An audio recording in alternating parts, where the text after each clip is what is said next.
Hello दोस्तों, कैसे हैं आप सभी का सुकून एफएम चैनल पर हार्दिक स्वागत है। आप सुन रहे हैं कहानी इंस्टा मल्टी मिलियनियर वेटर। आज हम सुनेंगे एपिसोड नंबर 3। दोस्तों, हमारी ये कहानी हर रोज सुबह 8 बजे आती है। आप लोग ज़्यादा से ज़्यादा कमेंट करके बताएं कि ये कहानी आपको कैसी लगी है। अगर आपको कहानी अच्छी लगती है तो अपने दोस्तों तक अपने व्हाट्सएप ग्रुप में शेयर ज़रूर करें। जो जितने ज़्यादा शेयर करेगा हम उनके पास गिफ्ट ज़रूर भेजेंगे। तो आप शेयर करके हमारे पास स्क्रीनशॉट भेजें। स्क्रीनशॉट भेजने के लिए आप कमेंट में भी भेज सकते हैं। स्क्रीनशॉट आप स्क्रीन पर सामने जो नंबर है व्हाट्सएप का वहाँ पर भी भेज सकते हैं। हमारा व्हाट्सएप चैनल भी आप ज़रूर से ज़रूर ऐड कर लीजिए और वहाँ पर भी जो और नोटिफिकेशन है वो हमारी आती है। चलिए, आज के एपिसोड में आपका मैं मनदीप फिर से स्वागत करता हूँ। शुरू करते हैं कहानी। देव की मुस्कान अब और भी ज्यादा गहरी हो गई थी। उसने उस लड़की की आंखों में सीधे देखकर बहुत ही मासूमियत और थोड़े नाटकीय अंदाज में कहा, मैं यहाँ सैंडविच खाने नहीं आया। दरअसल मैंने अभी अभी बहुत बड़ी बेवकूफ़ी कर दी। मैं दुनिया का शायद ऐसा पहला इंसान हूँ जो एक इतना बड़ा रेस्टोरेंट खोलने जा रहा है, जिसने अपने होने वाली बिजनेस पार्टनर के साथ डील पक्की कर ली, लेकिन अपनी उस पार्टनर का नाम पूछना ही भूल गया। देव की यह बात सुनकर लड़की के चेहरे पर जो घबराहट थी वह अचानक एक बहुत ही प्यारी और झिझक भरी मुस्कान में बदल गई। उसकी माँ भी देव की इस भोली सी बात पर हल्का सा मुस्कुरा दी। तभी देव ने बहुत ही सम्मान के साथ पूछा, मैं तुम्हारे हाथों के उस जादू का, तुम्हारे उस सैंडविच का तो फैन तो बन गया हूँ, लेकिन मुझे ये पता होना चाहिए कि मेरी इस पार्टनर का शुभ नाम क्या है। उसकी ये बात सुनकर लड़की ने पलकें झपकाई। उसकी आंखों में एक अजीब सी चमक आ गई। वह अभी भी देव की पूरी तरह समझ नहीं पा रही थी, लेकिन इस लड़के की बातों में जो सच्चाई और सम्मान था वो उसे अनदेखा नहीं कर सकती थी। उसने अपनी नज़रें हल्की सी नीचे कर ली, अपने माथे पर आई बालों की उस लट को कान के पीछे किया और अपनी उस मीठी सुरीली कोयल जैसी आवाज़ में जवाब दिया, सुने ना, मेरा नाम सुनैना है। सुनैना। जैसे ये शब्द देव के कानों में पड़ा, उसे लगा जैसे इस तपती उगलती धूप की में किसी अचानक एक ठंडी हवा का झोंका उसकी तरफ आ गया हो। ये सिर्फ एक नाम नहीं था, देव के लिए ये किसी जादुई मंत्र से कम नहीं था। नैना, जिसका अर्थ सुंदर और मनमोहक आंखों वाली स्त्री जो सबको आनंद दे दे। ये नाम देव के कानों में बिल्कुल मिश्री की तरह घुल गया। उस नाम में जो मिठास और ठहराव, जो सादगी थी, वो देव की रूह तक उतर गई। रूहानी ये नाम कितना फैशनेबल और बनावटी था, लेकिन नैना इस नाम की मिट्टी में खुशबू थी, एक घर का सुकून था।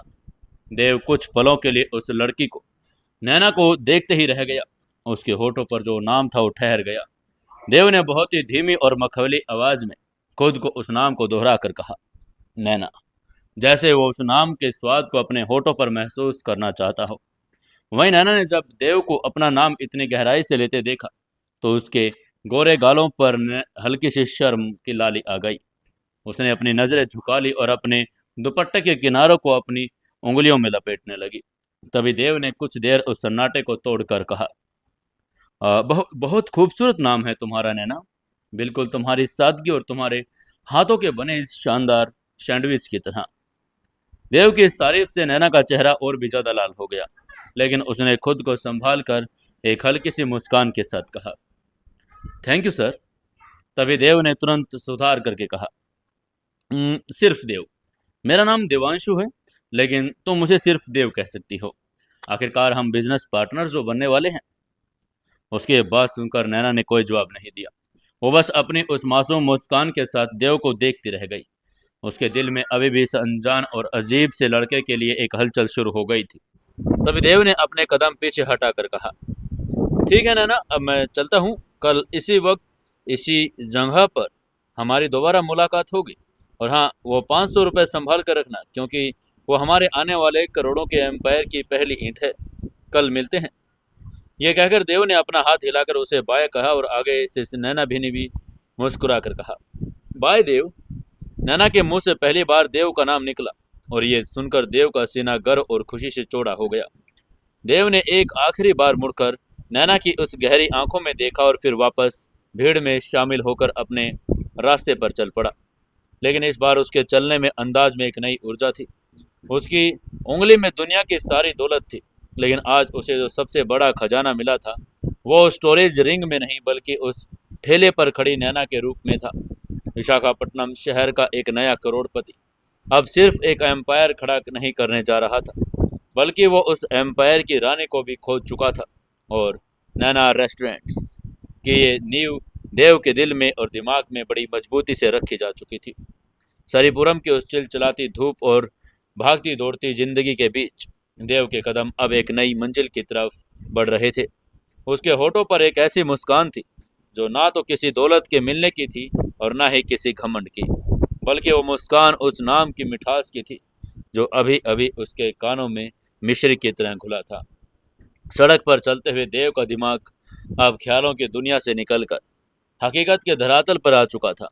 उसने नैना से कल फिर मिलने का वादा किया था। उसे 25-30 लाख रुपए के इन्वेस्टमेंट का सपना भी दिखाया था, लेकिन देव जानता था कि बातें सिर्फ करने और पैसों की गड्डियां दिखाने से कुछ नहीं होगा। उसे रातों रात एक एम्पायर खड़ा करना था, एक ऐसा रेस्टोरेंट बनाना था जो सिर्फ न विशाखापट्टनम में तहलका मचा दे, बल्कि नैना को भी यकीन दिला दे कि देव कोई मामूली लड़का या फ्रॉड नहीं है। उसने चलते चलते मन में सोचा, मुझे सबसे पहले एक पूरा बिजनेस प्लान तैयार करना होगा। मुझे उस रेस्टोरेंट के लिए एक बेहतरीन लोकेशन खोजनी होगी, प्रॉपर्टी ब्रोकर से बात करनी होगी, इंटीरियर डिजाइनर्स को हायर करना होगा, रेस्टोरेंट्स की कानूनी तौर पर रजिस्ट्रेशन करवाना होगा। देव ने मन ही मन ये सब सोचकर अपनी चाल तेज की। ये सब काम करने के लिए देव को इंटरनेट की गहराई में जाना था। उसके पास जो मोबाइल फ़ोन था वो बहुत ही पुराना और टूटा हुआ हैंग होने वाला डब्बा था। वो उस फ़ोन में किसी बड़ी कंपनी का रजिस्ट्रेशन या करोड़ों की प्रॉपर्टी का रिसर्च नहीं कर सकता था। उसे इस काम को तेज़ी से और बिना किसी रुकावट के अंजाम देने के लिए एक बहुत हाई टेक एडवांस लैपटॉप की सख्त ज़रूरत थी। देव ने जब अपनी जेब टटोली, उसकी उंगली में चमक रही उस स्टोरेज रिंग के अंदर करोड़ों रुपए का खजाना सुरक्षित था। अब उसे किसी बात की चिंता नहीं थी। उसने अपनी नज़र उठाई और सरीपुरम के उस कमर्शियल इलाके में एक बड़े इलेक्ट्रॉनिक शोरूम की तलाश करने लगा। कुछ दूर चलने के बाद देव की नज़र एक बहुत ही आलीशान बहुमंजिला चमचमाते हुए इलेक्ट्रॉनिक शोरूम पर पड़ी। शोरूम के बाहर बड़े बड़े अक्षरों में प्रीमियम डिजिटल वर्ल्ड लिखा हुआ था। बाहर कांच की बड़ी बड़ी दीवारें थी जिसके दुनिया की सबसे महंगी आधुनिक मशीन, लैपटॉप, स्मार्टफोन और गैजेट्स रखे हुए थे। देव ने गहरी सांस ली और बिना किसी हिचकिचाहट के उस शोरूम के कांच के दरवाजे को धकेल कर अंदर कदम रख दिया। जैसे वो अंदर गया, बाहर की उस आग उगलती गर्मी अचानक गायब हो गई और एक बहुत ठंडी एयर कंडीशनड हवा ने उसे घेर लिया। शोरूम के अंदर एक हल्की हल्की परफ्यूम की महक तैर रही थी। वहाँ बहुत से सेल्समैन काले रंग के प्रोफेशनल सूट पहने थे, अमीर ग्राहकों को उनकी पसंद की चीजें दिखा रहे थे। देव के अंदर आते ही खड़े दो सेल्समैन की नज़र उस पर पड़ी। देव के बिखरे हुए बाल, पसीने से भीगा हुआ चेहरा और पुरानी फीकी पड़ी रही सफ़ेद टी शर्ट और घुटनों से खींची हुई जींस, वो कीचड़ लगे पुराने जूते। देव किसी भी एंगल से एक प्रीमियम शोरूम का ग्राहक नहीं लग रहा था। देव ने एक सेल्समैन की तरफ बढ़कर बहुत ही सभ्य आवाज में कहा, एक्सक्यूज मी, मुझे एक लैपटॉप चाहिए, सबसे हाई एंड मॉडल। सेल्समैन ने देव को ऊपर से नीचे तक बहुत ही हिकारत और घमंड भरी नजरों से देखा। उसे लगा कि यह कोई गरीब कॉलेज का स्टूडेंट है जो सिर्फ लैपटॉप देखने या एसी की हवा खाने अंदर आ गया। आगे से सेल्समैन ने बहुत ही रूखे और ताने भरे लहजे में कहा, भाई, सेकंड हैंड और सस्ते लैपटॉप का बाजार यहाँ से 2 किलोमीटर दूर है। यहाँ तो सिर्फ प्रीमियम और महंगे ब्रांड्स मिलते हैं जिनका स्टार्टिंग प्राइस ही 1 लाख रुपए से शुरू होता है। आप शायद गलत जगह आ गए हैं। देव को उस सेल्समैन की बात सुनकर बिल्कुल गुस्सा नहीं आया। कल रात रूहानी को और निहाल ने भी उसकी जो बेइज्जती की, उसके बाद से देव का ईगो खत्म हो चुका था। उसमें गजब का ठहराव आ गया था। बस मुस्कुराया। देव ने बहुत ही शांत लेकिन रौबदार आवाज में कहा, मैंने तुमसे तुम्हारे शोरूम का सस्ता लैपटॉप नहीं मांगा। मैंने कहा तुम्हारे शोरूम का सबसे महंगा, सबसे तेज और सबसे एडवांस लैपटॉप चाहिए। वो सामने डिस्प्ले में जो मैकबुक प्रो मैक्स रखा है वो पैक कर दो, और हाँ, बिल बनाने के समय बर्बाद मत करना, मुझे जल्दी है। उसके बाद सुनकर सेल्समैन की आंखें फट गई और डिस्प्ले पर रखा लैपटॉप इस शोरूम का सबसे महंगा मॉडल था जिसकी कीमत 3.5 लाख रुपए थी। सेल्समैन ने हड़बड़ा कर कहा, क्या क्या बकवास कर रहे हो तुम? 3.5 लाख का लैपटॉप है वो, तुम्हारे पास इतने पैसे भी हैं? उसके ये बात सुनकर आगे से देव ने कुछ नहीं कहा। उसने बहुत ही आराम से अपनी उस पुरानी जींस की जेब में हाथ डाला और मन ही मन अपनी स्टोरेज रिंग को कमांड किया। अगले ही पल देव ने अपनी जेब से 500 के नोट की कड़क नोटों की 7 गड्डियां यानी 3.5 लाख रुपए नगद निकाल लिए और उन्हें सेल्समैन के सामने रखे कांच के काउंटर पर एक के बाद एक पटक दिया।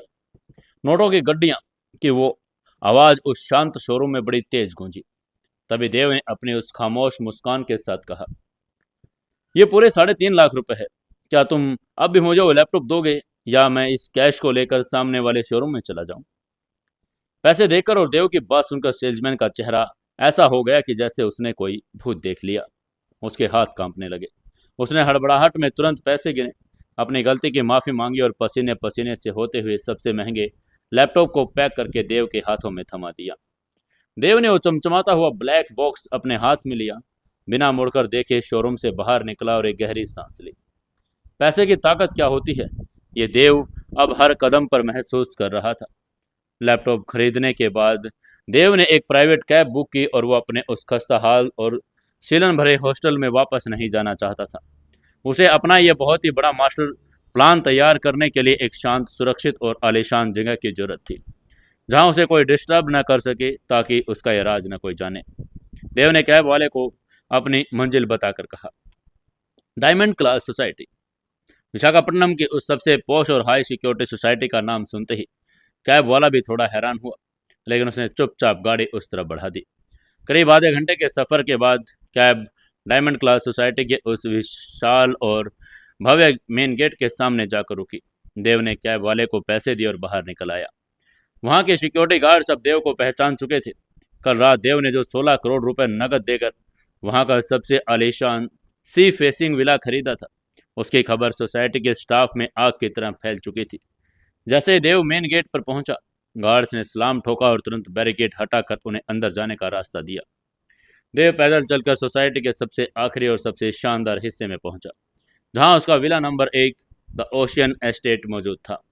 इस विला को देव ने कल रात ही अंधेरे में ही देखा था, लेकिन आज दिन की तेज रोशनी में यह विला किसी जन्नत से कम नहीं लग रहा था। यह एक 3 मंजिला बिल्डिंग जो पूरी तरह से सफ़ेद इटालियन मार्बल की और बड़े बड़े नीले कांच से बनी थी। विला के ठीक सामने विशाखापट्टनम का असीम नीला समंदर लहरें मार रहा था। विला के पीछे एक बहुत बड़ा प्राइवेट स्विमिंग पूल था, जिसका पानी सूरज की रोशनी से चांदी की तरह चमक रहा था। गैराज में उसकी वो मैट ब्लैक कस्टमाइज्ड फरारी एक खामोश शिकारी की तरह खड़ी थी। देव ने अपनी जेब से अपना इलेक्ट्रॉनिक एक्सेस कार्ड निकाला और दरवाजे पर सेंसर पर लगाया। तभी बीप की आवाज़ के साथ वो विशाल और भारी महोगनी की लकड़ी का दरवाज़ा एकदम से खुल गया। विला के अंदर कदम रखते ही देव को एक अजीब सी शांति महसूस हुई। अंदर सब कुछ पूरी तरह से फर्निश्ड था। ड्राइंग रूम में बहुत ही महंगे लेदर के सोफे लगे थे।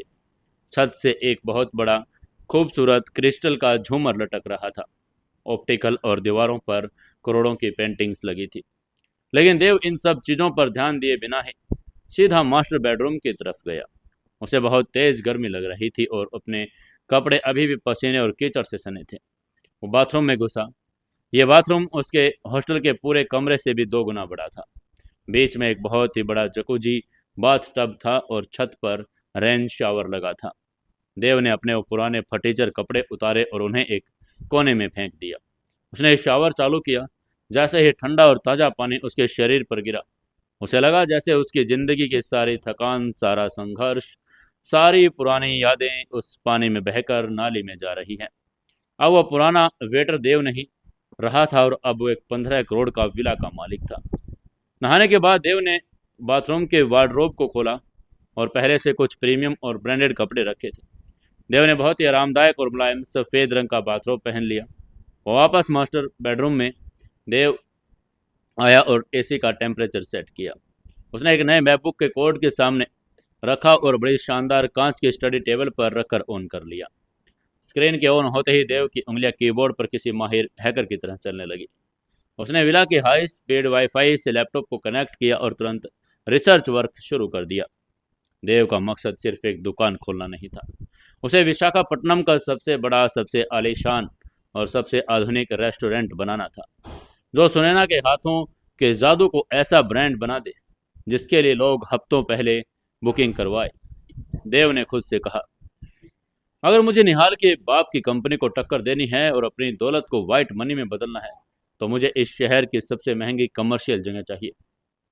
उसने गूगल मैप खोला और विशाखापट्टनम के कमर्शियल इलाके का हीट मैप एनालाइज करना शुरू कर दिया। वो देख रहा था कि शहर का सबसे बड़ा क्राउड, सबसे ज़्यादा अमीर लोग और सबसे ज़्यादा टूरिस्ट किस इलाके में आते हैं। उसके सामने तीन विकल्प उभर कर आए। सबसे पहला रामकृष्ण बीच रोड, यहाँ बहुत सारे कैफेज थे लेकिन ये इलाका थोड़ा पुराना हो चुका था। दूसरा MVP कॉलोनी, ये एक रिहायशी इलाका था। तीसरा सरीपुरम और वाल्टेयर क्लब रोड, ये वो था जहाँ नैना अभी अपना ठेला लगाती थी। ये शहर का सबसे नया, सबसे महंगा और सबसे पॉश कमर्शियल हब था। यहाँ सारे बड़े बिजनेस टावर्स थे।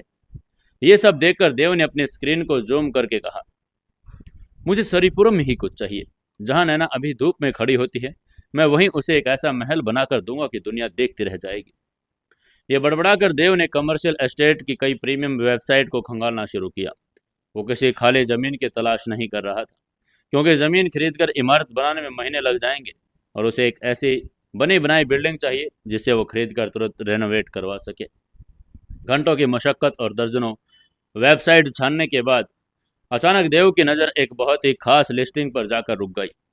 यह सरीपुरम के बिल्कुल मेन चौराहे पर स्थित एक 3 मंजिला विशाल कमर्शियल बिल्डिंग थी। इसका नाम द ग्लास हाउस था। इस इमारत का पूरा फ्रंट एरिया मोटे और मजबूत शीशे से बना था। ये पहले ये शहर का बहुत ही जाना पहचाना लाउंज और डाइन इन हुआ करता था, लेकिन पिछले कुछ महीनों से ये बिजनेस दिवालिया हो गया।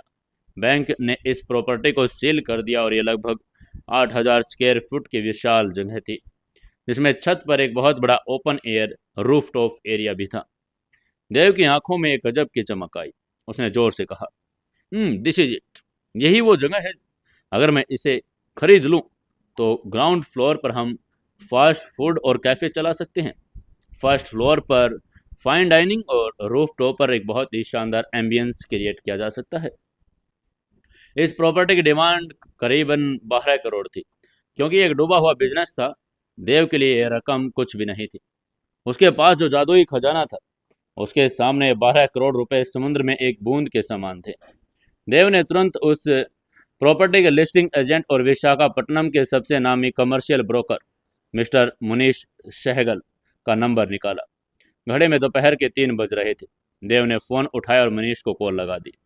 तभी दूसरी तरफ से बहुत ही प्रोफेशनल और भारी आवाज़ आई, हेलो, मुनीश सहगल स्पीकिंग। उसके बाद सुनते ही उधर से देव ने अपनी कड़क आवाज़ में कहा, मिस्टर मुनीश, मेरा नाम देवांशु ओबराय है। मैं आपके प्रॉपर्टी लिस्टिंग देख रहा हूँ, सरीपुरम मेन रोड पर स्थित द ग्लास हाउस।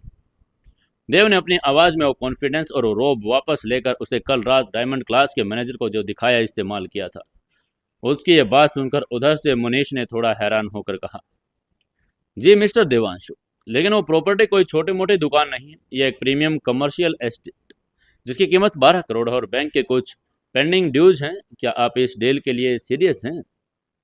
तभी उधर से देव ने बहुत ही ठंडे लहजे में कहा, अगर मैं सीरियस नहीं होता तो आपको कॉल नहीं करता। मिस्टर मुनीश, मुझे वो प्रॉपर्टी चाहिए और मुझे वो आज ही चाहिए। उसकी ये बात सुनकर मुनीश थोड़ा हंसा।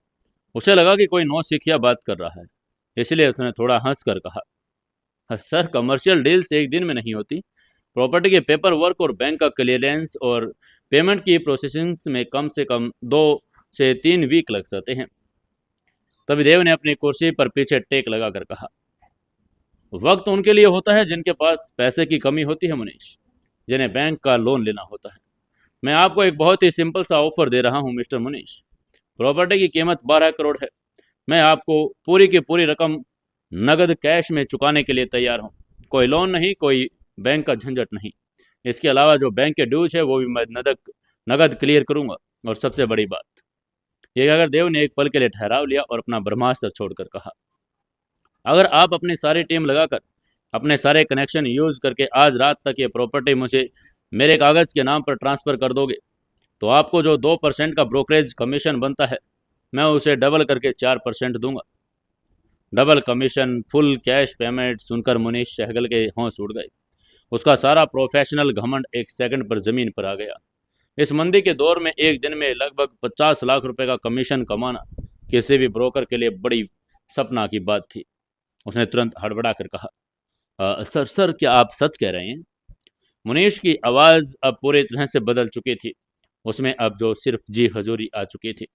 उधर से देव ने मुस्कुरा कर कहा, "मैं आधे घंटे में डायमंड क्लास सोसाइटी के विला नंबर 1 से निकलूंगा। आप सारे बैंक ऑफिशियल्स और वकील को लेकर उसी ग्लास हाउस के बाहर मुझे मिलिए। कैश मैं अपने साथ लेकर आऊंगा। आज शाम तक मुझे उस प्रॉपर्टी की चाबी चाहिए।"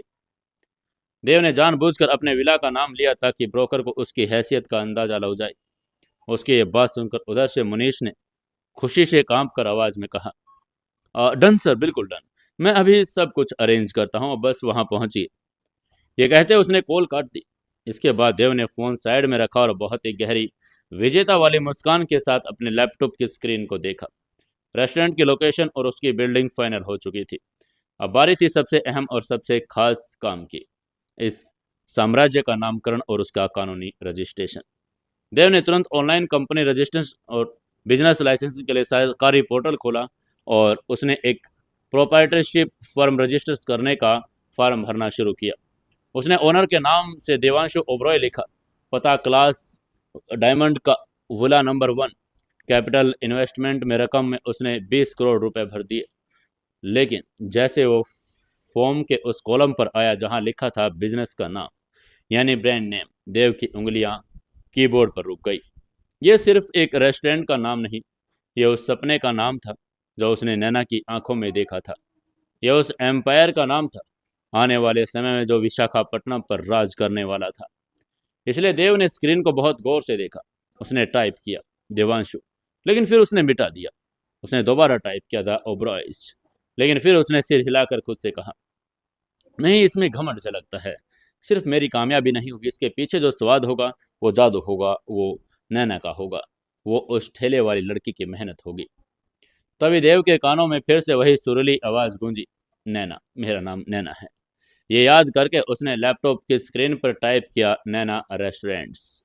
ये टाइप करके उसने स्क्रीन पर जो देखा, ये नाम बहुत ही मीठा और सादा था, लेकिन देव को ये सब कुछ अधूरा लग रहा था। उसने मन ही मन कहा, मैं इस रेस्टोरेंट को सिर्फ उसका नाम देकर उसे एहसान तले नहीं दबाना चाहता। मैं चाहता हूँ कि ये बिजनेस हम दोनों की पहचान बने। मेरी दौलत उसका स्वाद, मेरा दिमाग उसकी मेहनत, हम दोनों की किस्मत एक दूसरे से जुड़ी है।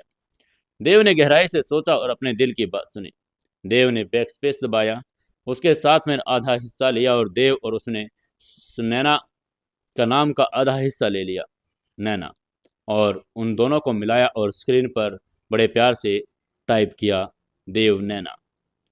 देव नैना जब इस नाम को पढ़ा तो उसके दिल की धड़कन एक पल के लिए तेज हो गई। देव नैना, ये नाम कितना जादुई, कितना शक्तिशाली और कितना प्यारा लग रहा था। इसमें देव की दृढ़ता थी, नैना की सुंदरता, और ये नाम सिर्फ दो लोगों का मिलन नहीं, बल्कि उस नए ब्रांड का नाम था जो पूरी दुनिया में मशहूर होने वाला था। देव ने मुस्कुराकर स्क्रीन पर हाथ फेर कर कहा, देव नैना, बहुत खूबसूरत। लेकिन फिर उसे लगा कि यह थोड़ा पर्सनल हो गया।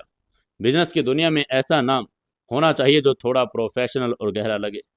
उसने एक विचार किया, देव नैना। देव ने विचार करके सोचा, सुदेव हॉस्पिटलिटी। यह नाम भी बड़ा प्रभावशाली था, लेकिन देव का दिल अभी भी सुनैना के नाम पर असली जादू पर अटका था।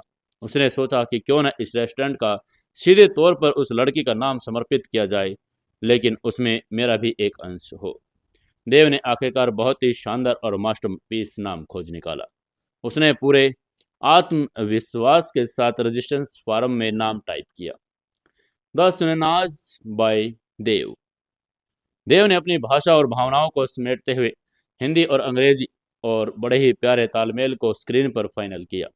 लेकिन फिर उसके मन में एक भारतीय और बहुत ही शुद्ध एहसास जागा। उसने अंग्रेजी में उन शब्दों को हटाया और बड़े ही सुंदर सरल दिल को छू लेने वाले हिंदी पर उंगली टिका दी। उसने फॉर्म का फाइनल ब्रांड नाम दर्ज किया, Sudev hospitality and restaurants. Sudev का अर्थ सौभाग्य और अच्छा भाग्य, लेकिन देव के लिए नाम बहुत ही गहरा और छिपा हुआ अर्थ था। ये सुनैना और उसके नाम से मिलकर बना हुआ नाम था। ये नाम इतना परफेक्ट था कि देव की आंखें खुशी से चमक उठी। ये बाहर की दुनिया के लिए बहुत ही शुभ और प्रोफेशनल नाम था, लेकिन देव और सुनैना के लिए दोनों नामों का एक बहुत ही पवित्र संगम था। देव ने सुदेव नाम के 8,000 स्क्वायर फीट के विशाल रेस्टोरेंट स्पेस के लिए अपनी प्रॉपर्टीशिप कंपनी का ऑनलाइन रजिस्ट्रेशन फॉर्म सबमिट कर दिया। सबमिट बटन पर क्लिक करते ही एक लोडिंग स्क्रीन आई और कुछ ही सेकंड पर बड़े स्क्रीन पर बड़े बड़े अक्षरों में लिखा आ गया, रजिस्ट्रेशन सक्सेसफुल। देव ने एक बहुत ही गहरी और सुकून भरी सांस ली। वो अपनी कुर्सी से उठा और विला की उस बड़ी सी कांच की खिड़की के पास जाकर खड़ा हो गया। बाहर समंदर की लहरें किनारे से टकरा रही थी, एक नई शुरुआत का शंखनाद कर रही थी। देव ने समंदर की उन लहरों को देखकर अपनी उंगली की उस नीली चमकती हुई रिंग को सहलाकर कहा, कल तक मैं एक वेटर था जिसकी औकात सिर्फ 500 रुपए की थी। आज मैं सुदेव हॉस्पिटैलिटी का मालिक हूँ। कल जब मैं सुनैना से मिलूंगा तो मैं उसे कोई हवाई सपने नहीं दिखाऊंगा, बल्कि उसे उसके खुद के नाम से बना एक एम्पायर तोहफे में दूंगा। रेस्टोरेंट का नाम और कागजी काम फाइनल हो चुका था। तभी देव ने घड़ी की तरफ देखा। शाम के 4 बजने वाले थे। उसे उस ब्रोकर मुनीश सहगल से मिलने भी जाना था और 12 करोड़ रुपए नगद कैश का इंतजाम करना था। देव वापस बाथरूम में गया। उसने वही सादे और अच्छे कपड़े पहने। उसने जानबूझकर कोई महंगा सूट या डिजाइनर कपड़े नहीं पहने, क्योंकि वह अभी दुनिया की नज़रों में तो अपनी लो प्रोफाइल वाली छवि बनाए रखना चाहता था। उसने एक साधारण सी काली टी शर्ट और नीली जींस पहन ली। लेकिन जब उसने अपनी स्टोरेज रिंग से 12 करोड़ रुपए नगद निकालने की सोची तो उसके सामने एक बहुत ही प्रैक्टिकल समस्या खड़ी हो गई। 12 करोड़ रुपए नगद कोई छोटी रकम नहीं होती। अगर वो सिर्फ 5-5 के नोटों की गड्डियां निकाले तो इतना सारा कैश कहाँ रखेगा? वो उसे अपनी जेबों में तो भरकर नहीं लेकर जा सकता। देव मुस्कुराया। उसे याद आया कि जब वो कल रात हॉस्टल वापस गया था तो उसे अपना एक बहुत ही पुराना बड़ा सा कॉलेज का बैकपैक और बड़ा सा स्पोर्ट्स डफल बैग अपने विला में लेकर आया था। उसने अपना वो पुराना स्पोर्ट्स बैग जमीन पर रखा। उसने अपनी आंखें बंद की, अंगूठी पर हाथ रखा और अपने दिमाग में एक स्पष्ट तस्वीर बनाई। अचानक उस शांत बेडरूम में एक बहुत ही जादुई नजारा हुआ। देव की अंगूठी से एक बहुत ही तेज नीली रोशनी निकली और वो सीधे उस खाली स्पोर्ट्स बैग के अंदर जाने लगी। देखते ही देखते वो बड़ा सा स्पोर्ट्स बैग 5 के नोटों का कड़क गड्डियों के साथ उभर गया और बैग इतना भारी हो गया कि देव को उसे उठाने के लिए अपने दोनों हाथों की पूरी ताकत लगानी पड़ी। इस बैग में पूरे 12 करोड़ रुपए नगद मौजूद थे। देव ने अपने भारी बैग को उठाकर हंसकर खुद से कहा, पैसे का वजन क्या होता है, यह आज महसूस हो रहा है। उसने बैग की चैन बंद की और अपना नया बुक साथ लिया और एक्सेस कार्ड जेब में लगा लिया। देव जब विला से बाहर निकला तो उसकी कस्टमाइज फरारी उसे बुला रही थी, लेकिन देव जानता था कि अगर वो उस गाड़ी में गया तो बहुत सारे सवाल खड़े हो जाएंगे। वो ब्रोकर और बैंक वाले उस उम्र और उस गाड़ी को देखकर शक में पड़ जाएंगे कि शायद इनकम टैक्स वालों को खबर कर दे। इसलिए देव ने फरारी को गैराज में रहने दिया।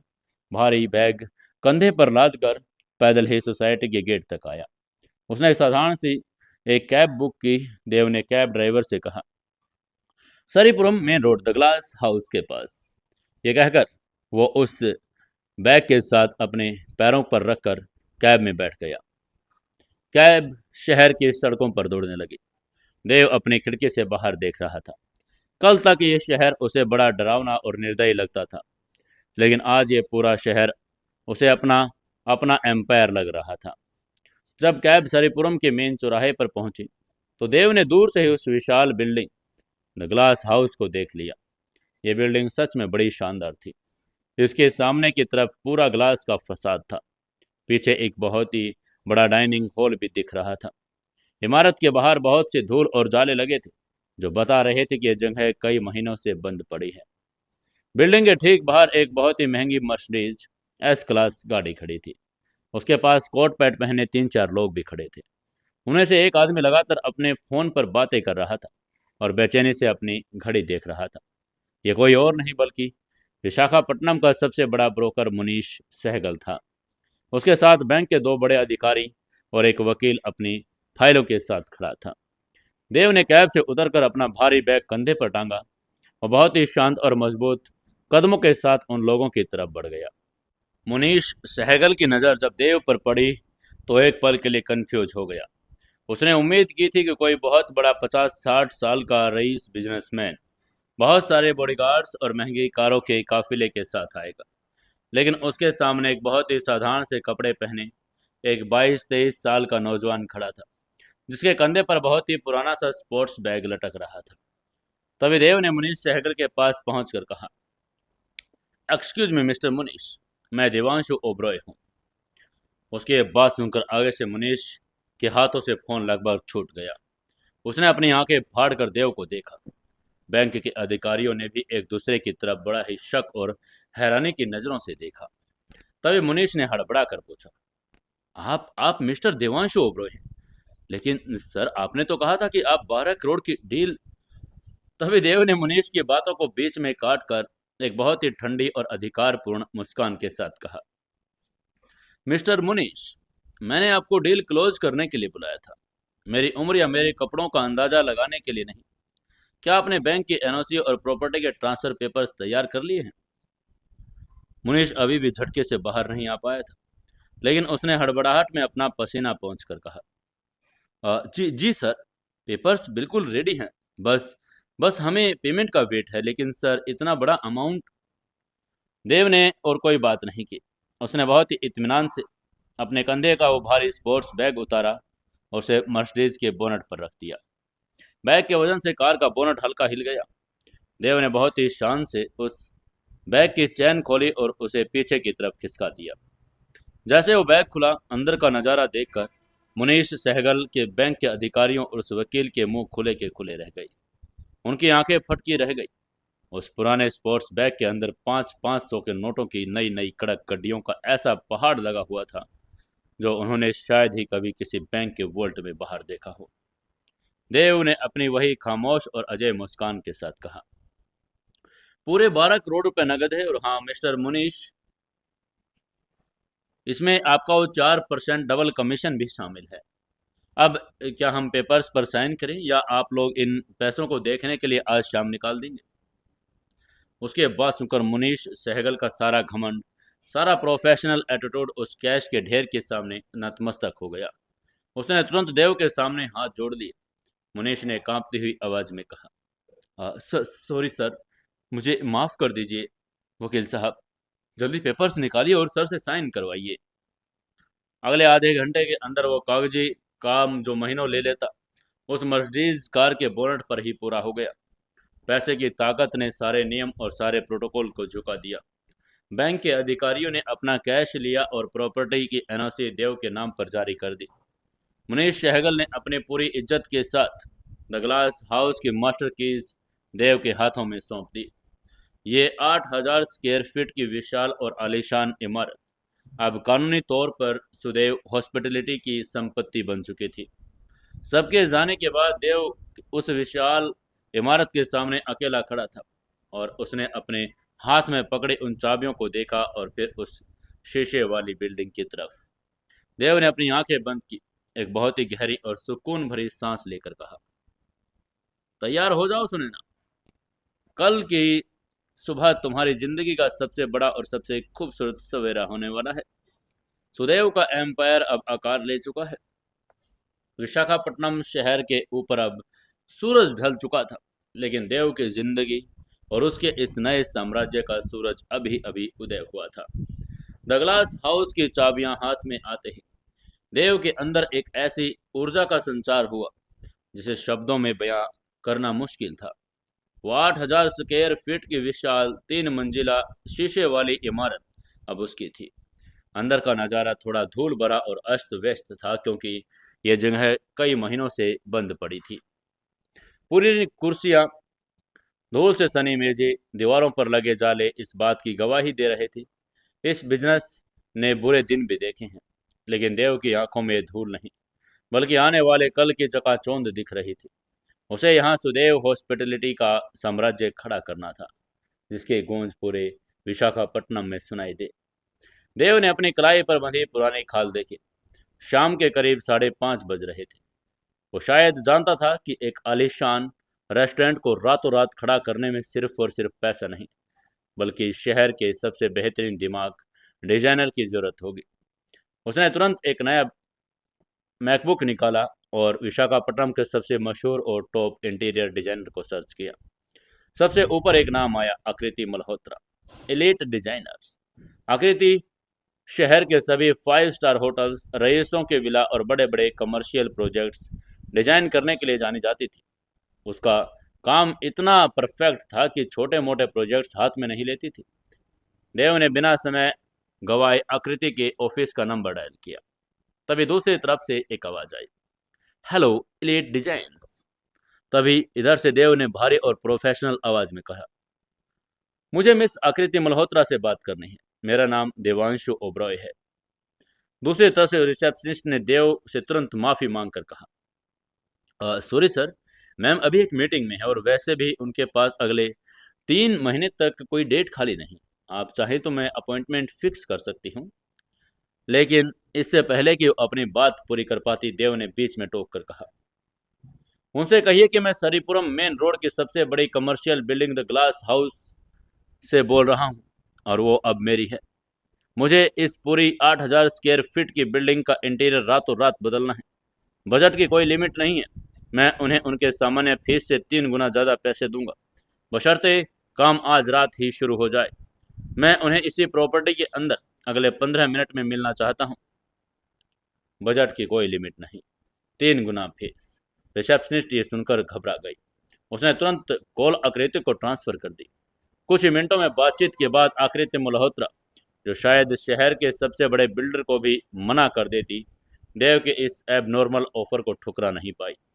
इसके ठीक 20 मिनट बाद एक चमचमाती सफेद ओडी द ग्लास हाउस के बाहर आकर रुकी। उसमें से एक बड़ी ही स्टाइलिश प्रोफेशनल महिला बाहर निकली। यह आकृति मल्होत्रा थी। उनके साथ 2 असिस्टेंट थे जिनके हाथों में डिजाइन के ब्लूप्रिंट्स और लेजर मेजरमेंट टूल्स थे। आकृति ने अंदर कदम रखा। उन्होंने देव को देखा। देव के वो साधारण से कपड़े देखकर आकृति को भी मुनीश ब्रोकर की तरह इस एक वक्त के लिए शंका हुई। लेकिन देव के चेहरे पर आत्मविश्वास और उसकी आंखों की चमक देखकर आकृति समझ गई कि लड़का कोई मामूली इंसान नहीं। आकृति ने हाथ बढ़ाकर कहा, हेलो मिस्टर देवांशु। आगे से देव ने हाथ मिलाकर बहुत ही सलीके से जवाब देकर कहा, जी आपका स्वागत है। चलिए मैं आपको आपका अपना विजन बताता हूँ। ये कहकर देव ने आकृति को पूरी बिल्डिंग का मुआयना करवाया। उसने बहुत ही स्पष्ट शब्दों में बताकर कहा, मैम मुझे इस बिल्डिंग को 3 अलग अलग हिस्सों में बांटना है। ग्राउंड फ्लोर पर पूरी तरह एक प्रीमियम, वाइब्रेंट और बड़े ही खूबसूरत कैफे, फास्ट फूड लॉन्ज होना चाहिए। यह हिस्सा बहुत ही होमली और नेचर फ्रेंडली होना चाहिए। लकड़ी का काम, इंडोर प्लांट्स और एक ऐसा ओपन किचन जहां से खुशबू सीधे ग्राहकों तक पहुंचे।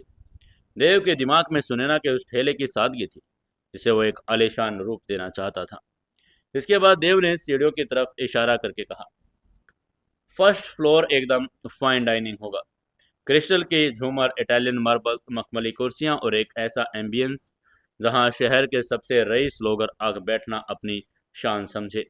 और छत, वो एक ओपन एयर रोमांटिक और एलीट लाउंज होगा जहां से समंदर की लहरें और शहर की रोशनियां दिखाई दे। आकृति मल्होत्रा देव का विजन सुनकर हैरान हो गई। उसने थोड़ी हैरानी भरी आवाज में कहा, आपका डिजाइन सेंस बड़ा कमाल का है सर, लेकिन इसमें हकीकत बदलने के लिए भारी वर्ड फोर्स और महंगे मटेरियल की जरूरत पड़ेगी। इटली से मार्बल मंगाना होगा, टर्की से झूमर। इस प्रोजेक्ट का खर्च कम से कम 5 से 7 करोड़ रुपए तक जा सकता है। और अगर आप चाहें तो काम 24 घंटों में चले तो मुझे लेबर को डबल पेमेंट भी देनी होगी। उसके बाद सुनकर देव मुस्कुराया। वो वापस उसी जगह पर आया जहां से वो भारी स्पोर्ट्स बैग रखा था। उसने बैग की चैन खोली। उसमें से 500 को कड़क नोटों की गड्डियां निकलना शुरू हो गई। देव ने नोटों का एक बड़ा सा पहाड़ मेज पर लगाकर कहा, ये रहे 2 करोड़ रुपए नगद। ये आपका एडवांस है। पैसे की आप चिंता मत कीजिए। जैसे जैसे मटेरियल आता रहेगा मैं पेमेंट करता रहूंगा। लेकिन मुझे कल सुबह तक इस बिल्डिंग के अंदर 100 से ज़्यादा मजदूर और कारीगर काम करते हुए दिखने चाहिए। मुझे 1 महीने के अंदर ये रेस्टोरेंट तैयार चाहिए। आकृति मल्होत्रा ने अपनी पूरी जिंदगी इतनी बड़ी रकम किसी क्लाइंट से एडवांस नगद में नहीं ली थी। उनका सारा प्रोफेशनल घमंड एक तरफ हो गया। उन्होंने तुरंत अपने असिस्टेंट्स को काम पर लगाया और देव से हाथ मिलाकर वादा करके कहा, सर, कल सुबह सूरज निकलने से पहले यहाँ काम शुरू हो जाएगा। ये मेरी जिम्मेदारी है। वहीं आकृति को वहां का सारा चार्ज सौंपने के बाद देव उस बिल्डिंग से बाहर निकला। शाम ढल चुकी थी। आसमान में सिंदूरी हल्का नीला रंग फैल चुका था। सरीपुरम की सड़कों पर स्ट्रीट लाइट्स जल चुकी थी। गाड़ियों की आवाजें तेज हो गई थी। देव का बहुत बड़ा काम पूरा हो चुका था। उनके पास दौलत थी, एक महल जैसा विला था। अब शहर का सबसे बड़ा रेस्टोरेंट बनने की प्रक्रिया भी शुरू हो गई थी। किसी भी इंसान के लिए ये जन्नत से कम नहीं था। उसे इसी वक्त किसी महंगे पब में जाकर जश्न मनाना चाहिए था या अपनी फरारी दौड़ाकर पूरे शहर को अपनी अमीरी दिखानी चाहिए थी। लेकिन देव का दिल इन सब चीज़ों में नहीं लग रहा था। इतनी बड़ी कामयाबी के बावजूद उसके सीने में एक अजीब सी बेचैनी थी। उसके होठों पर बार बार सिर्फ एक नाम आ रहा था, सुनैना। देव का दिल सिर्फ एक दफा सुनैना को देखने के लिए तड़प उठा। वो देखना चाहता था कि क्या वो अभी भी उस ठेले के खड़ी पसीना बहा रही है, क्या वो अभी भी उस किताब को पढ़ रही है। उसे लगा कि जैसे उसकी आज की सारी जीत, 12 करोड़ का सौदा, सब कुछ बेमानी है अगर वो सुनैना की उस एक मुस्कान को न देख पाया। इसलिए देव ने खुद से कहा, बस एक बार उसे दूर से देख लूंगा। और तेज कदमों से कमर्शियल बिल्डिंग के कोने की तरफ चलने लगा जहां सुनैना का ठेला लगता था। उसके दिल की धड़कनें तेज हो रही थी। वो सोच रहा था कि जब वो सुनैना को देखेगा तो क्या कहेगा। शायद वो उसे जाकर कहेगा कि उसने अपना वादा पूरा कर लिया। उसने रेस्टोरेंट के लिए जगह खोज ली और वो सुनैना की आंखों में उस खुशी और हैरानी को देखना चाहता था। लेकिन जैसे ही देव उस कोने पर पहुंचा, उसके कदम रुक गए। उसके चेहरे की वो खुशी और वो उत्सुकता एक पल में गायब हो गई। वो जगह बिल्कुल खाली थी। वहां ना कोई छतरी थी, ना ही मक्खन मसालों की वो सौंधी महक, ना ही सुनैना का वो नूरानी चेहरा, ना वो दोनों माँ बेटी अपना ठेला बंद करके जा चुकी थी। सड़क के उस किनारे पर सिर्फ कुछ सूखियां पत्तियां हवा में उड़ रही थी। जमीन पर ठेले के पहियों के हल्के निशान बाकी थे।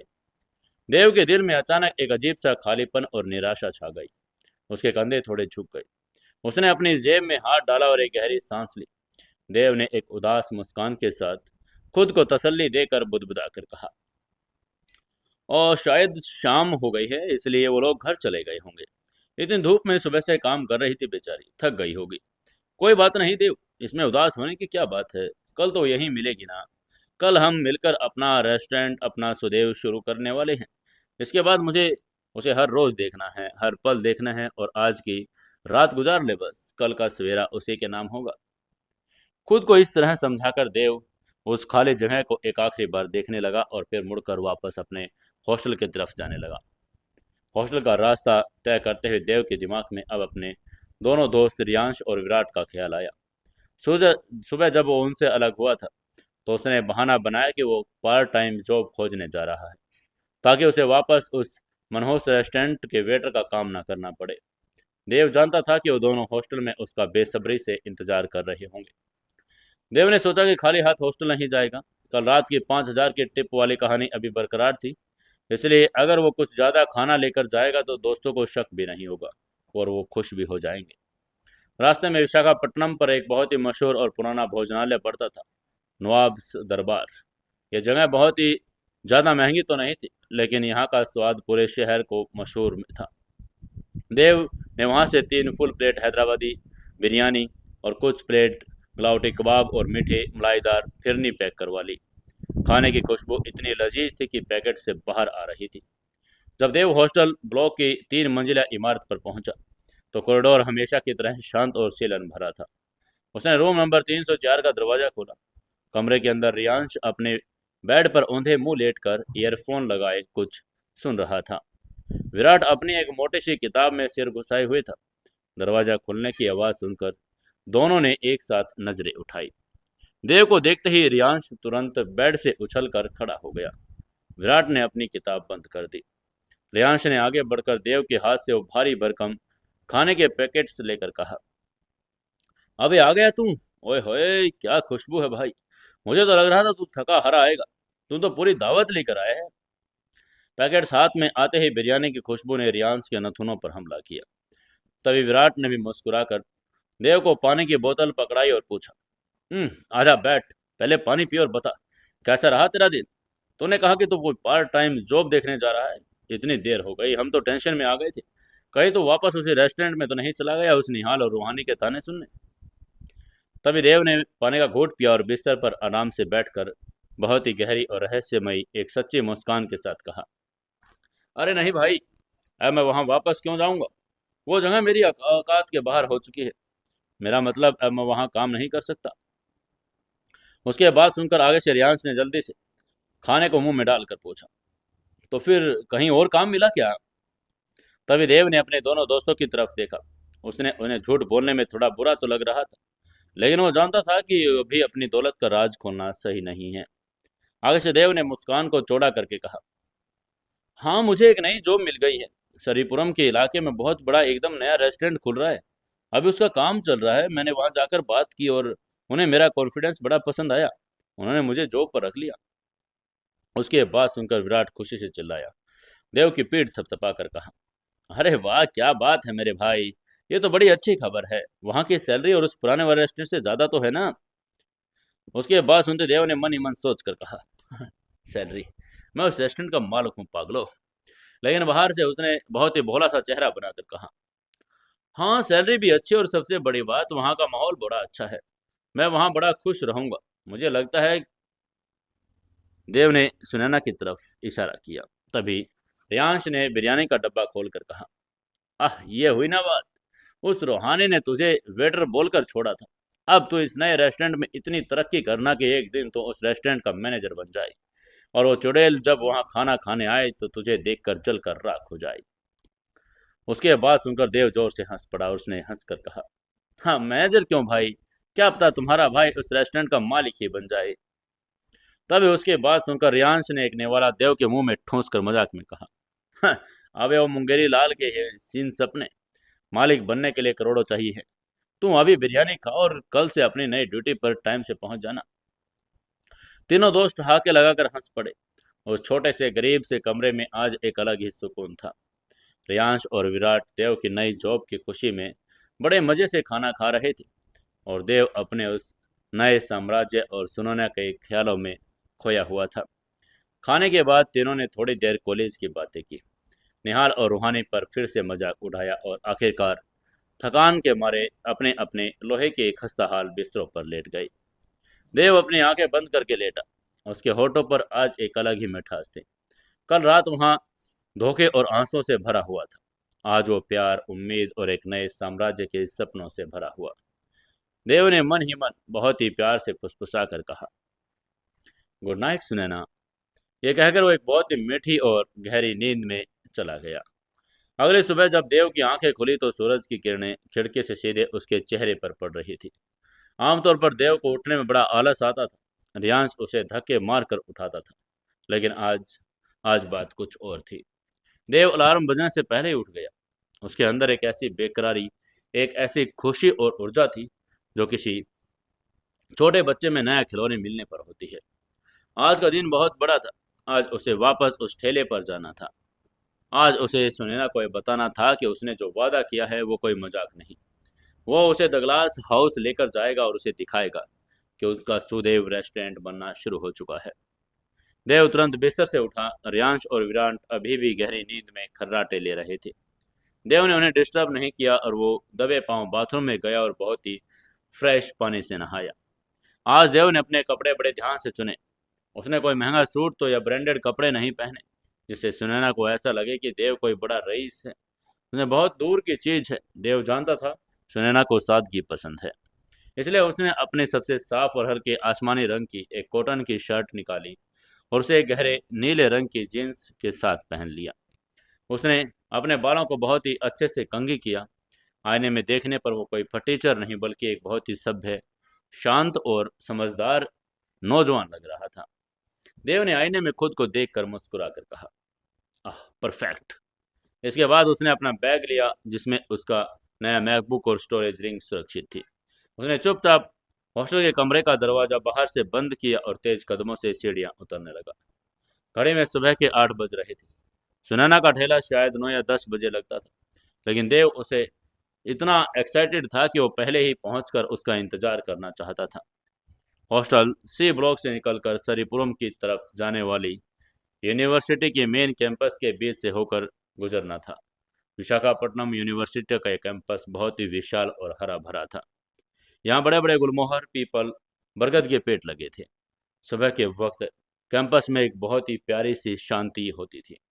परिंदों की चहचहाट, पेड़ों के पत्तों से छनकर आती सूरज की सुनहरी धूप, ठंडी हवा के झोंके, माहौल में एक अजीब सा रोमांस घुला हुआ था। देव उसी पक्के रास्ते पर पैदल चलकर आगे बढ़ रहा था। उसके कान में ईयरफोन लगे थे, हालांकि उसमें कोई गाना नहीं चल रहा था। वो अपने ख्यालों में सुनैना से होने वाली बातचीत को रिहर्स कर रहा था। उसने धीरे से मन ही मन कहा, हाँ सुनैना, मैंने जगह देख ली। नहीं नहीं, ये थोड़ा रूखा लगेगा। सुनैना, क्या तुम मेरे साथ चलोगी? मैं तुम्हें हमारा नया रेस्टोरेंट दिखाना चाहता हूँ। हाँ, ये ठीक रहेगा। देव अकेले ही मुस्कुराते हुए बुदबुदा रहा था। वो कैंपस के उस हिस्से से गुजर रहा था जहाँ आर्ट एंड लिटरेचर की बोटनी का डिपार्टमेंट था। यहाँ एक बहुत बड़ा खूबसूरत पार्क था और जिसके बीच एक छोटा सा फव्वारा लगा था। चारों तरफ लकड़ी के पुराने और कलात्मक बेंच रखे थे। देव अपनी धुन में चलता जा रहा था। तब एक हवा का झोंका आया। उस झोंके के साथ गुलमोहर के पेड़ के कुछ लाल रंग के फूल टूटकर देव के सामने गिरे। देव ने अचानक अपने कदम रोक लिए। उसकी नजर अजाने में ही उस पार्क के किनारे पर लगी एक लकड़ी के बेंच की तरफ चली गई, और जैसे उसने वहां देखा, उसके पैरों के नीचे की जमीन गायब हो गई। उसकी सांसें उसके गले में अटक गई। उसकी आंखें फटी रह गई। उसके पैरों के नीचे से जमीन मानो गायब हो गई और उसकी सांसें गले में अटक गई। उसकी बेंच पर गुलमोहर के पेड़ की छांव में एक लड़की बैठी थी। उसने एक बहुत ही साधारण सा लेकिन बड़ा खूबसूरत सफेद रंग का सूती चिकनकारी का सूट पहना था। उसके कंधे पर एक लाल रंग का सूती दुपट्टा और लंबे और घने बाल हवा में लहरा रहे थे। वह एक बहुत ही मोटी सी किताब अपनी गोद में रखकर बड़े ही ध्यान से पढ़ रही थी। उसके चेहरे पर सुबह की वो सुनहरी धूप एक गजब का नूर बिखेर रही थी। ये लड़की कोई और नहीं, ये सुनैना ही थी। उसको देखते ही देव अपनी जगह पर बुत बनकर खड़ा रह गया। उसे अपनी आंखों पर यकीन ही नहीं हो रहा था। उसने धीरे से कहा, सुनैना, यहाँ? देव के मुंह से हड़बड़ाहट और हैरानी के साथ ये शब्द निकले। जिस लड़की को सिर्फ एक गरीब ठेले पर सैंडविच बेचने की लड़की समझ रहा था, वो लड़की इसी यूनिवर्सिटी में उसी के कैंपस में मौजूद थी। देव का दिमाग तेजी से घूमने लगा। उसने मन ही मन में कहा, इसका मतलब वो सिर्फ अपनी माँ की मदद नहीं करती, वो पढ़ती भी है, और वो भी इसी विशाखापट्टनम यूनिवर्सिटी में। लेकिन मैंने इसे आज तक यहाँ क्यों नहीं देखा? देव ने खुद को अपना ही एक सवाल का जवाब भी ढूंढ लिया। विशाखापट्टनम यूनिवर्सिटी कोई छोटा कॉलेज तो था नहीं जहाँ हर कोई किसी से मिल ले। वो कैंपस बहुत बड़ा था, और department, art block, management department से कम 2 किलोमीटर दूर। देव की पूरी दुनिया रूहानी उसके काम और उसके दोस्तों तक सीमित थी, इसलिए उसने कभी इस तरफ ध्यान ही नहीं दिया था। लेकिन आज नियति ने क्या गजब खेल खेला। देव एक बड़े से पेड़ के तने के पीछे छुप गया। वो अभी सुनैना के सामने नहीं जाना चाहता था। वो बस उस नज़ारे को, सुनैना की उस मासूमियत को और उसकी लगन को जी भर कर देखना चाहता था। सुनैना अपने चेहरे पर गिरे बालों को बार बार अपने कान के पीछे कर रही थी। अपनी किताब के पन्नों पर पेन से कुछ निशान लगा रही थी। वो अपनी पढ़ाई में इतनी मगन थी कि उसे आसपास गुजरने वाले किसी भी इंसान का कोई होश नहीं था। रूहानी और यूनिवर्सिटी की बाकी लड़कियां इस वक्त या तो कैंटीन में गपशप कर रही थी या फिर अपने मेकअप और कपड़ों का दिखावा कर रही होती। लेकिन सुनैना, वो इन सब चकाचौंध से दूर एक शांत कोने में बैठकर भविष्य को और अपने भविष्य को, अपनी किस्मत को अपने हाथों से संवारने की कोशिश कर रही थी। देव के दिल में सुनैना के लिए जो इज्जत कल पैदा हुई, वो आज उसे यहाँ इस तरह पड़ता हुआ देखकर 1000 गुना और बढ़ गई। उसे लगा जैसे उसे इस दुनिया का सबसे अनमोल मोती मिल गया। पेड़ के पीछे से देव ने निहार कर एक बहुत ही गहरी और प्यार भरी मुस्कान के साथ मन ही मन कहा, तुम सिर्फ मेरे रेस्टोरेंट की पार्टनर नहीं हो सुनैना, तुम इस देवांशु ओबरॉय की जिंदगी की वो रानी हो जिसके लिए शायद मैंने अनजाने में ही कल ये 12 करोड़ का साम्राज्य खरीद लिया। अब तो ये पूरा कॉलेज और ये पूरा इलाका हमारा होगा। देव ने गहरी सांस ली। उसने अपनी कमीज के कॉलर को ठीक किया और अपनी आंखों में एक गजब का आत्मविश्वास भरा। पेड़ के पीछे से बाहर निकलकर वो धीरे से मजबूत कदमों के साथ सुनैना की तरफ बढ़ने लगा। पार्क के उस सुनसान हिस्से में देव के जूतों के नीचे रखे सूखे पत्ते चरमराए तो आवाज के आसपास से सन्नाटे को हल्का सा तोड़ा। लेकिन सुनैना अपनी किताब में इतनी गहरी डूबी हुई थी कि उसने उन कदमों की आहट पर कोई ध्यान ही नहीं दिया।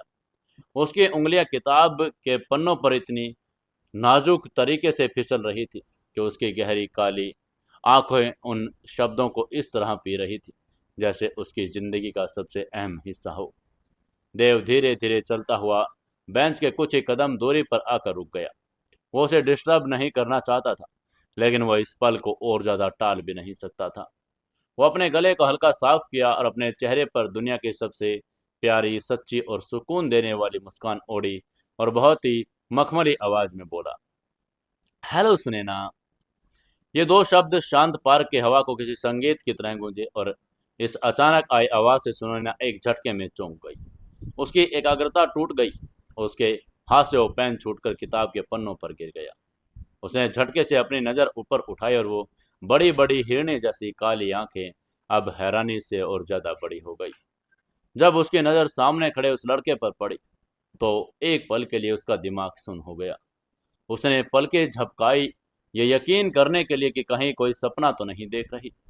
यह वही लड़का था, वही फटीचर अजीब सा लड़का जो कल दोपहर सरीपुरम के उस ठेले पर आया था, जिसने 40 रुपए का सैंडविच खाया था और फिर उसे 30 लाख रुपए की इन्वेस्टमेंट और 50-50% पार्टनरशिप का अजीबोगरीब ऑफर दिया था।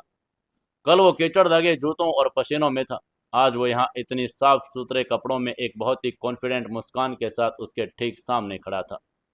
एक अकेली लड़की जो शहर के सबसे बड़े यूनिवर्सिटी कैंपस में एक सुनसान कोने में बैठी हो। अचानक एक अजनबी लड़का उसे अपनी पहली बार में मिला और सामने आकर खड़ा हो जाए तो किसी भी लड़के के मन में सबसे पहला ख्याल डर और शंका ही आता है। सुनैना का चेहरा एक पल के लिए सख्त हो गया। उसकी मासूमियत की जगह अब एक रक्षात्मक भाव ने ले ली। उसने तुरंत अपनी किताब बंद की और अपने सीने से लगाए और बेंच से खड़ी हो गई। उसकी आंखों में अब कल जैसी मिठास नहीं थी। सुनैना ने देव को देखकर अपनी भौहें सिकोड़ कर कहा, तुम यहाँ क्या कर रहे हो? सुनैना की आवाज में एक अजीब घबराहट थी। वहीं देव अभी भी उस प्यारी सी मुस्कान के साथ खड़ा था। उसने कोई जवाब नहीं दिया, जो सुनैना को और भी ज्यादा असहज कर रहा था। तभी सुनैना ने अपनी आवाज को थोड़ा और ऊंचा करके कहा, जवाब दो, तुम यहाँ इस यूनिवर्सिटी कैंपस में कैसे आए और मेरे पास कैसे पहुंचे? क्या तुम मेरा पीछा कर रहे हो? यह कहते हुए एक कदम पीछे हट गई। ये शब्द सुनते ही देव की मुस्कान हल्की सिमट गई। उसे एहसास हुआ कि शायद वो गलत समय पर सामने आ गया। उसे समझ आ गया कि कोई लड़की होती तो यही सोचती। कल एक अजनबी ठेले पर आकर लाखों की बात करता है और आज सुबह उसी के कॉलेज में सामने आ धमकता है। देव ने तुरंत स्थिति को समझा और बिना एक पल गंवाए अपने दोनों हाथ हवा में ऊपर की तरफ उठाए जैसे वो सरेंडर कर रहा हो। उसने कहा, रिलैक्स रिलैक्स नैना, प्लीज घबराओ मत। मैं कोई गुंडा, मवाली या पीछा करने वाला इंसान नहीं हूँ। मेरा यकीन करो, मैं तुम्हारा पीछा बिल्कुल नहीं कर रहा था। सुनैना ने अपनी शंका भरी नजरों से देव के चेहरे पर गड़ाकर पूछा, तो फिर तुम यहाँ कैसे आए? कल तुम मेरे ठेले पर अचानक आ गए और आज मेरे कॉलेज में, इस पार्क में। क्या तुम मुझे बेवकूफ समझते हो? मुझे पता है तुम जैसे लड़कों का इरादा क्या होता है। तुम कल वो झूठी पार्टनरशिप और पैसों की बात भी सिर्फ मुझसे नजदीकी बढ़ाने के लिए कर रहे थे ना। अगर तुमने यहाँ से जाने में 1 मिनट भी लगाया तो मैं भी सिक्योरिटी गार्ड को बुला लूंगी। सुनैना का डर बिल्कुल जायज था। वह एक बहुत ही साधारण परिवार से थी और उसका पूरा दिन ठेले पर पसीना बहाने और पढ़ाई करने में गुजर जाया करता था। उसे इन अमीर गरीब लड़कों के फ्लर्ट और झूठे वादों से बड़ी चिढ़ थी। वहीं देव भी सुनैना का यह गुस्सा बड़ा उसे बुरा नहीं लगा, बल्कि उसे यह देखकर और भी अच्छा लगा कि सुनैना एक बहुत ही मजबूत और अपने उसूलों पर चलने वाली लड़की है। देव ने अपने हाथों को नीचे किया, अपने सीने पर रखकर बहुत ही ईमानदारी और सच्चाई के साथ सुनैना की आंखों में देखकर कहा, सुनैना, मैं सच कह रहा हूँ। तुम्हारा यहाँ मिलना मेरे लिए उतना ही बड़ा शौक और सरप्राइज है जितना तुम्हारे लिए मुझे यहाँ देखना। मैंने तुमसे कल भी कहा था, मैं कोई फ्रॉड नहीं हूँ। और जहाँ तक यूनिवर्सिटी में बात यहाँ आने की है, तो मैं यहाँ तुम्हारा पीछा करके नहीं आया, बल्कि मैं तो खुद इसी यूनिवर्सिटी में पढ़ने वाला एक स्टूडेंट हूँ। देव ने अपनी आवाज में वो ठहराव और सच्चाई भर दी जो उसके दिल में थी। उसकी ये बात सुनकर सुनैना के माथे पर सिरवटें पड़ गई। उसने अपनी आंखें हल्की सी सिकोड़ कर कहा, तुम इसी यूनिवर्सिटी में पढ़ते हो? सुनैना को यकीन ही नहीं हो रहा था। विशाखापट्टनम यूनिवर्सिटी शहर की सबसे बड़ी और नामी यूनिवर्सिटी थी।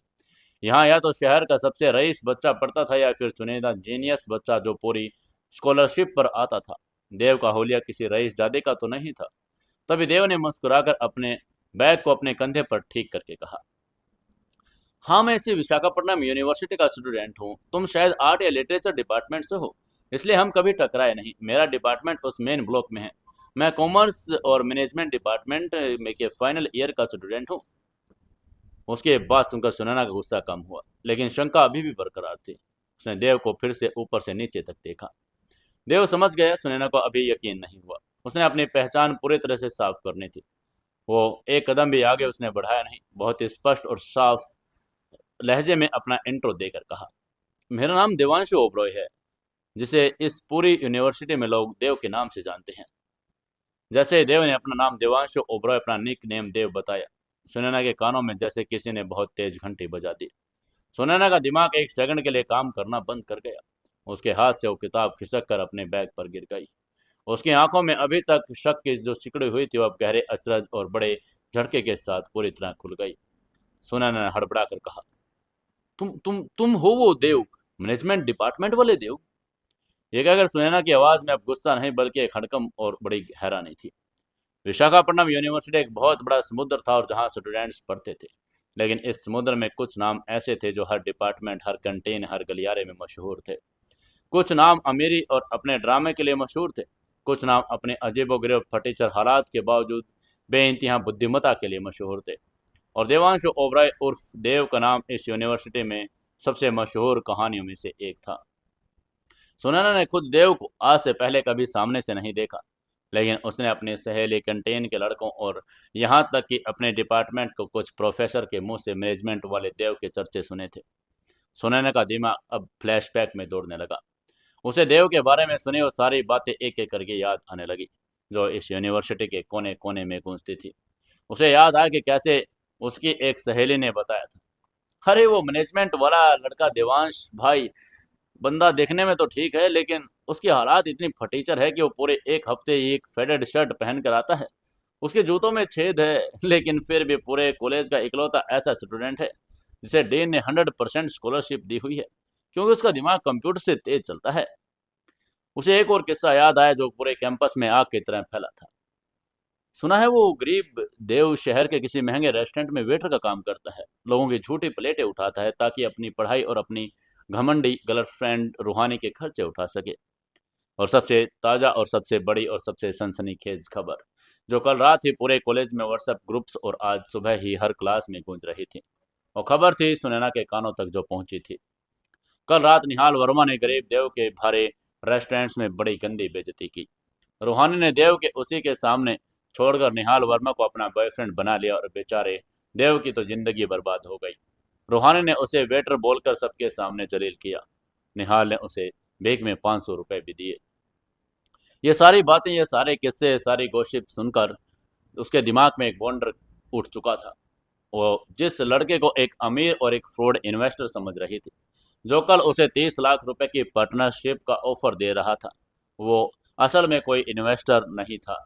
वो तो इस यूनिवर्सिटी का सबसे गरीब, सबसे ज़्यादा मजाक उड़ाया जाने वाला और सबसे फटीचर लड़का देव था। अब क्या करेगी सुनैना? क्या सुनैना उसकी बातों पर विश्वास करेगी? क्या उसके साथ पार्टनरशिप करेगी या नहीं? जानेंगे कल के एपिसोड में। दोस्तों, कहानी अगर अच्छी लग रही है तो वीडियो को लाइक, शेयर और कमेंट ज़रूर करके बताएं।